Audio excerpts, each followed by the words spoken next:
তুমি করো। শান্ত শান্ত ওর নাম কি জানেন গাইস?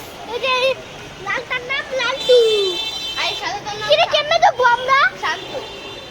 বাসা এটা রাইখে আসার পর তুমি বাসায় যাবে। দেখেন গাইস আমাদের বাসায় এটা। হ্যাঁ গাইস মাত্র বাসায় আসলাম রাত 11:04 বাজে, একটু পরে 11:05 বাজবে। আজকের ব্লগটা এই পর্যন্ত। সবাই ভালো থাকেন, সুস্থ থাকেন, বাই বাই। আর ঘুরে লাগছে হচ্ছে একটা হাটে কোন জায়গায়